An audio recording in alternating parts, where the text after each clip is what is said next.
O obturador. Relato de James Matthew Patterson. Meu nome é James Matthew Patterson, e algo estranho está acontecendo no meu apartamento. Mudei-me para minha nova casa no lado leste de Nova York em abril e no começo, tudo estava ótimo. O aluguel não era muito pouco, e eu tinha espaço de estúdio adequado para minha fotografia. Eu sempre amei fotografia, começou como apenas um hobby, mas se transformou em algo muito maior. Ao longo dos anos, tornou-se realmente minha paixão. O que eu mais amo na fotografia é que ela captura as coisas que mais prezamos, exatamente como elas eram, e como desejamos lembrá-las, em um momento minúsculo e evanescente no tempo, para ser preservado assim para sempre. Até onde posso dizer, é o mais próximo que podemos chegar de viagem no tempo. Então, quando chegou a hora de encontrar um novo local, um com espaço suficiente para expor meu trabalho era primordial. A primeira vez que tive a chance de pegar minha câmera, uma nova Nikon sem espelho que eu havia recentemente me dado de presente de aniversário antecipado, foi na festa de inauguração que dei cerca de um mês depois que me mudei. Bom tempo. As bebidas estavam fluindo, as risadas foram feitas, mas acima de tudo eu estava apenas curtindo passar o tempo com meus velhos amigos, no meu novo lugar. Pouco depois das 23 horas, mais ou menos na hora em que vários amigos meus estavam se preparando para sair, pois tinham trabalho cedo na manhã seguinte, minha amiga Grace sugeriu que todos tirássemos uma foto de grupo para comemorar a ocasião, já que eu era um fotógrafo, e tinha uma boa câmera nova e tudo. Ideia capital, pensei.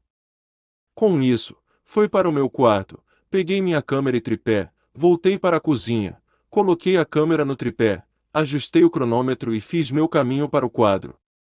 Lá estávamos todos, sorrindo e felizes, então um clique, a câmera disparou, indicando que uma foto havia sido tirada, e cimentando aquele momento com meus amigos para sempre. Depois disso, a festa rapidamente acabou. Meus amigos acima mencionados que tiveram que sair mais cedo, saíram logo após a foto ser tirada, e ao longo da próxima hora e meia, pouco a pouco o resto foi até a porta, elogiando-me pelo novo lugar antes de sair. Minha casa estava um pouco bagunçada depois da festa, mas eu estava cansada e imaginei que poderia esperar até amanhã. Acordei no dia seguinte ao meio-dia, sentindo um pouco de ressaca, mas não insuportavelmente. Saí da cama e fiz meu caminho para a sala, vendo que ainda estava uma bagunça, e imaginando que provavelmente era melhor eu limpar um pouco. Antes de fazer qualquer limpeza, porém, notei que minha câmera ainda estava montada no tripé da cozinha da noite anterior. Imaginando que a limpeza poderia esperar mais alguns minutos, fui até a câmera, tirei-a do tripé, fui até o meu laptop e liguei. Tirei o cartão SD da câmera e coloquei no meu laptop, e em questão de segundos lá estávamos todos, meus amigos e eu todos sorrindo, e apenas nos divertindo na minha cozinha. Dave estava fazendo uma cara de bobo como sempre. Você nunca pode tirar uma foto séria com aquele cara. No entanto, enquanto eu estava olhando para a foto, algo me chamou a atenção. Ali, atrás de nós, ao fundo, estava uma pessoa que não reconheci, fechando a porta da geladeira e segurando algo na mão. Ele era um homem mais alto, com pele morena, cabelo escuro e encaracolado e barba, um corpo magro a médio, e usava uma camiseta vermelha de manga comprida e um par de jeans pretos. Quem era esse cara? Imediatamente enviei a foto para vários dos meus amigos que estavam na festa e perguntei se eles o reconheceram, ou se ele era um dos amigos deles que eu não me lembrava de ter conhecido, ou algo assim. Ao longo do dia, meus amigos um por um, me responderam, todos respondendo negativamente dizendo que não sabiam quem ele era ou se lembravam de tê-lo visto na festa. Alguns amigos meus sugeriram que poderia ter sido o resultado de um mau funcionamento da minha câmera. Embora isso fosse tecnicamente uma possibilidade, eu duvidava. A câmera era basicamente nova, e em todos os meus anos de trabalho e estudo de fotografia, eu nunca tinha visto um erro como esse. Dave meio brincando sugeriu que talvez fosse um fantasma. Embora eu tenha ouvido falar de câmeras captando representações anômalas de espectros, névoas, orbes e afins, eu duvidava muito que esse fosse o caso aqui, embora, quem quer que fosse, sua presença fosse bastante difícil de explicar. Esse cara era um penetra de festa. Ou talvez um ladrão. Se ele era um ladrão, ele com certeza era bom, embora eu diria que ele estava mirando bem na minha comida, e nem se incomodando em ir para o meu laptop de $1.200. Cerca de uma semana depois, levei minha câmera para meu amigo que era um gênio com câmeras, para ver se ele conseguia encontrar algo de errado com ela e potencialmente corrigi-la. Ele me disse que estava muito ocupado, então pode demorar um pouco para ele me devolver. Eu disse a ele que estava tudo bem, e que tomasse seu tempo. Eu tinha uma velha câmera DSLR que poderia usar nesse meio tempo, caso a inspiração surgisse. Quando cheguei em casa mais tarde naquele dia, vasculhei algumas caixas procurando minha DSLR. Demorou um pouco, mas acabei encontrando embaixo de alguns lençóis. A bateria estava morta há muito tempo, então eu a coloquei no carregador e esperei um pouco. Após cerca de 30 minutos, tirei a bateria do carregador e a coloquei de volta na câmera. Liguei a energia, e ela começou a funcionar. Virei-me para a esquerda e concentrei-me na minha mesa de jantar. Achei que poderia muito bem tirar algumas fotos do apartamento de qualquer maneira, já que eu realmente gostava do meu novo lugar e queria mostrar às pessoas. Além disso, já que posso muito bem estar listando em breve se descobrir que eu realmente tenho um fantasma. Apertei o botão em cima da câmera e o flash disparou. Acho que devo ter precisado do flash na última vez que o usei. Fazia tanto tempo que eu não conseguia lembrar o que estava fazendo com ele por último. Então, eu percebi que a foto era provavelmente um descartável. Imediatamente desliguei o flash e fui tirar fotos do resto do apartamento. Mais tarde naquela noite, fui rever as fotos que havia tirado do meu apartamento, para publicá-las no Facebook. Devo dizer que para uma câmera de 10 anos, ainda tirava fotos decentes. Estava olhando as fotos quando me deparei com a foto que tirei com o flash ligado. Parecia absolutamente terrível, mas não foi isso que mais me incomodou. O que mais me incomodou foi que ali, sentado à mesa, trabalhando em um laptop, estava o que parecia ser o mesmo homem da outra foto. Embora desta vez ele estivesse vestindo uma camiseta branca com decote em V e um short de basquete cinza. Agora, eu sei que não havia ninguém no meu apartamento quando tirei aquela foto. Posso não ser a pessoa mais observadora do mundo, mas certamente teria notado se houvesse um estranho sentado na minha mesa de jantar. Imprimi uma cópia da foto, para perguntar por aí, para ver se alguém conseguia identificar o homem.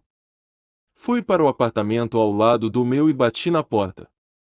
Depois de vários segundos, um homem asiático mais velho atendeu a porta. Eu levantei a foto e perguntei se ele já tinha visto o homem na fotografia. Ele pegou a foto das minhas mãos e a estendeu na frente de seu rosto.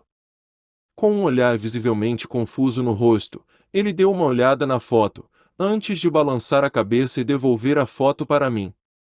Agradeci, e ele assentiu, antes de fechar a porta e trancá-la. Foi então que tive uma ideia brilhante. Levaria a foto para o porteiro Ed. Ele vê todos que entram e saem do prédio. Certamente, se alguém pudesse identificar o homem seria Ed. Então, desci até o saguão, caminhei até a porta da frente e me aproximei de Ed. Ele me cumprimentou com sua típica saudação calorosa. Retribuí a gentileza, antes de apresentar a fotografia e entregá-la a ele. Perguntei-lhe se ele reconhecia o homem na foto. Ele puxou um estojo do bolso do paletó e o abriu para revelar um par de óculos. Ele colocou os óculos e deu uma boa olhada na foto. Ele disse que certamente tinha uma boa memória para rostos, esse cara não tocava nenhum sino. Ele se desculpou e me devolveu a foto. Eu disse a ele que estava tudo bem, e voltei para o meu apartamento derrotado e extremamente confuso. Foi cerca de 3 dias depois que meu amigo voltou para mim sobre minha câmera. Ele disse que desmontou a coisa e a examinou de cima a baixo, mas não conseguiu encontrar nada de errado com ela. Droga! Eu pensei, embora eu imaginasse isso, vendo como eu tinha capturado imagens desse homem misterioso em 2 câmeras diferentes agora. Ele então me disse que, como ele não acabou fazendo nada com a câmera, ele não iria me cobrar nada, nem mesmo sua taxa de diagnóstico usual de $40. Isso foi muito legal da parte dele, pensei, vendo como aqueles $40 seriam realmente úteis se eu quisesse contratar um médium, porque de repente a piada de Dave sobre ser um fantasma estava começando a parecer cada vez mais possível. Eu recuperei minha câmera do meu amigo mais tarde naquele dia. Não exatamente certo de qual deveria ser meu próximo curso de ação, tive mais uma ideia. Embora eu não fosse cineasta, sabia que minha câmera tinha capacidade de gravar vídeos, e de qualidade razoavelmente alta. Então, imaginei que colocaria a câmera em um local secreto, tornando-a uma câmera de vigilância de fato, e tentaria pegar esse intruso em flagrante. Como minha câmera não foi designada como câmera de cinema, fiquei limitado a um clipe de 29 minutos e 59 segundos. Isso me deu uma janela de tempo muito pequena para pegar algo, mas eu estava disposto a tentar. Na tarde seguinte, coloquei a câmera na minha estante e a apontei para a sala de estar e a sala de jantar. Apertei o botão de gravar e saí para fazer compras. Voltei um pouco mais de 1 hora depois, com mantimentos na mão. Guardei as compras e fui ver as filmagens. Eu estava animado e nervoso para ver o que eu peguei. Tirei o cartão SD da câmera e coloquei no computador. Abri o arquivo e assisti a filmagem. A primeira coisa que vi foi eu mesmo começando a gravar e saindo do apartamento. Depois disso, nada aconteceu pelos próximos quase 18 minutos. Eu estava começando a perder a esperança, quando ouvi o que parecia ser minha porta da frente sendo destrancada, seguida pelo som de uma porta abrindo e fechando. Foi com ansiedade nervosa que assisti ao vídeo pelos próximos 2 segundos, quando de repente, o homem das fotos entrou no quadro. Ele simplesmente entrou no meu apartamento como se morasse lá. Ele parecia tão calmo, frio e controlado como sempre. Ele colocou as chaves sobre a mesa, tirou o paletó, colocou-o no sofá, sentou-se e começou a assistir TV. A coragem desse cara. Em primeiro lugar, como esse cara conseguiu a chave do meu apartamento? Ele era um cara de manutenção, ou algo assim. Além disso, qual era o propósito dessas intrusões? Foi só para ficar na minha casa. Continuei a assistir as filmagens para ver o que ele faria, mas ele não fez muita coisa. A certa altura, ele se levantou e preparou um lanche, depois voltou para a mesa e começou a trabalhar em seu laptop. Observei enquanto ele trabalhava por vários minutos, quando de repente, ele lentamente ergueu os olhos de seu computador e virou a cabeça metodicamente, olhando quase diretamente para a câmera. Foi nesse momento que o vídeo terminou. Droga! Eu gritei em voz alta. Eu precisava de mais respostas do que isso. Quem era esse intruso? E para onde ele foi? Foi então que fechei desapontado meu laptop e abaixei a cabeça, sentindo como se não tivesse ganho nenhum terreno para resolver esse mistério. Eu estava sentado lá segurando minha cabeça em minhas mãos quando um pensamento preocupante veio sobre mim. E se ele ainda estiver aqui? Sem saber mais o que fazer, e imaginando que não havia tempo como o presente, peguei algumas coisas, chamei um Uber e fui até a delegacia para ver se havia algo que eles pudessem fazer. Quando cheguei à delegacia, pedi para encontrar um detetive. Depois de cerca de 15 minutos, fui chamado de volta para falar com um. Entrei em um escritório pequeno e apertado onde um detetive estava sentado atrás de uma mesa. Ele era um cavalheiro mais velho, eu acho que estava em seus 50 anos, com cabelos ondulados grisalhos e um bigode grosso e um comportamento geral austero. Ele me perguntou o que ele poderia fazer por mim. Eu disse a ele que acreditava ter um intruso em meu apartamento, possivelmente um invasor, e que desejava registrar um boletim de ocorrência na polícia. Ele perguntou que provas eu tinha, ao que mostrei as fotos e o vídeo que havia feito. Ele me questionou sobre como eu não percebi que havia um estranho na festa, bem como um cara estava sentado em uma mesa bem na minha frente, sem que eu percebesse. Ao que eu disse a ele que estava honestamente perplexo. Ele retornou um olhar vazio e um olhar confuso geral, antes de me pedir para confirmar que eu não conhecia o homem nas fotos e no vídeo. Confirmei que não, e ele continuou explicando que o máximo que podiam fazer era registrar um boletim de ocorrência de uma pessoa suspeita e registrá-lo em algum banco de dados. Optei por ir por esse caminho, e um relatório foi feito. Perguntei-lhe se havia mais alguma coisa que eu pudesse fazer, ao que ele deu de ombros e disse que achava que eu poderia tirar mais fotos e reunir mais provas se quisesse, mas que era só isso. Com isso, agradeci por seu tempo, apertei sua mão e deixei a delegacia. Quando cheguei em casa, imaginei que poderia ir direto ao trabalho reunindo mais provas. Achei que já que esse homem misterioso meio que aparece do nada, eu poderia tirar um monte de fotos aleatórias por todo o meu apartamento e ver se ele aparece em alguma delas. Tirei um conjunto de 9 fotos, depois fui direto para o meu laptop, para ver o que tinha. Eu não vi muito nas primeiras tantas fotos, mas a penúltima foto mostrou algo que me deu uma pausa antes de me fazer disparar. Era o homem, parado no meio da minha sala, segurando uma câmera, e parecia que ele estava olhando diretamente para mim. Relato de Mika Toler. Meu nome é Mika Toler, e algo estranho está acontecendo no meu apartamento. Mudei-me para meu apartamento no lado leste de Nova York em janeiro, e a princípio, as coisas pareciam bem. Eu adorava morar em um lugar onde o aluguel fosse administrável e que tivesse uma excelente vista da cidade.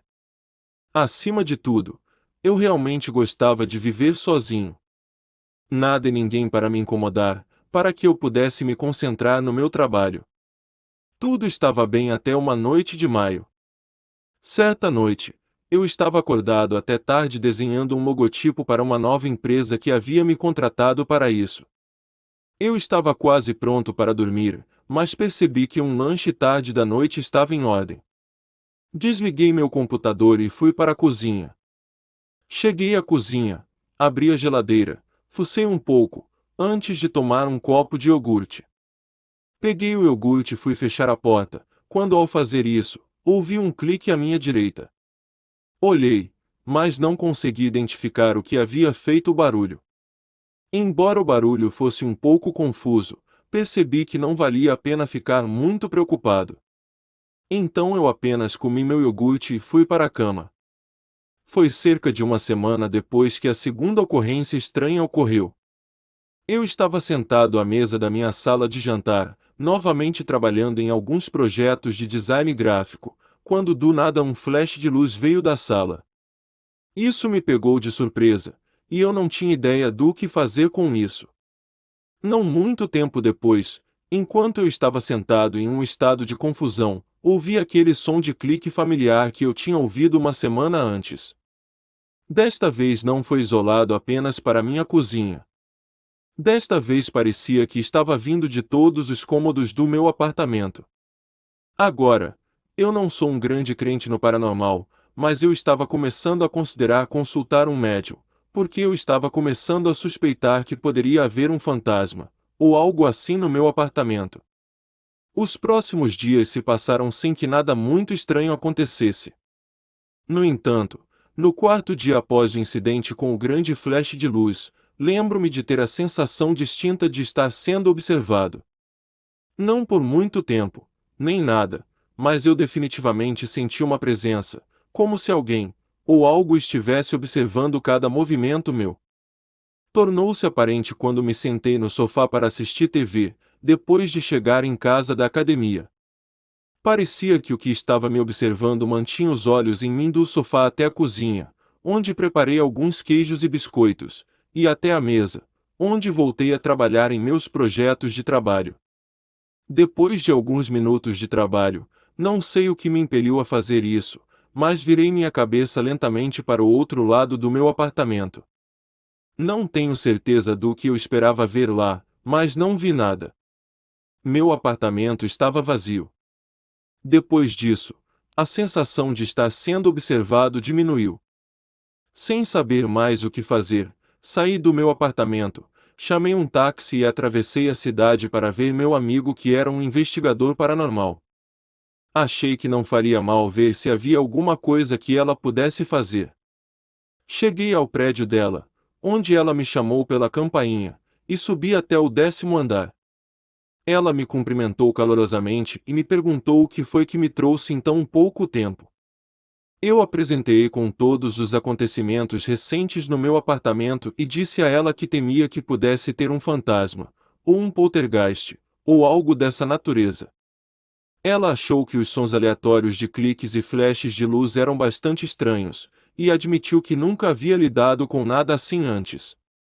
Ela me perguntou se alguém já havia falecido em meu apartamento, ao que eu disse a ela que não tinha certeza, mas que meu prédio foi construído na década de 1940, e que considerando todo o tempo então, eu supunha era uma possibilidade distinta, mas que eu não tinha nenhuma prova concreta. Perplexa, ela me mandou embora insistindo que eu investigasse a história do prédio, antes de me garantir que ela viria em cerca de uma semana para ver se poderia apresentar alguma evidência de atividade paranormal. Agradeci por seu tempo e ajuda, dei-lhe um abraço e saí, mas não antes que ela me desse uma última dica útil sobre algo que eu poderia fazer para pegar evidências do paranormal. Quando cheguei em casa, imaginei que poderia começar imediatamente a aprender a história do prédio. Peguei meu laptop e imediatamente pesquisei o nome do meu apartamento no Google, mas não encontrei nenhum resultado relacionado à morte de alguém em nenhum dos apartamentos. Eu sentei lá me sentindo derrotado. Então, depois de vários minutos, comecei a ouvir aqueles sons familiares de clique novamente, assim como antes. Eles pareciam vir de todo o apartamento. Com isso, me levantei do sofá, fui até a sacola de compras que deixei sobre a mesa e peguei a nova câmera que tinha acabado de comprar.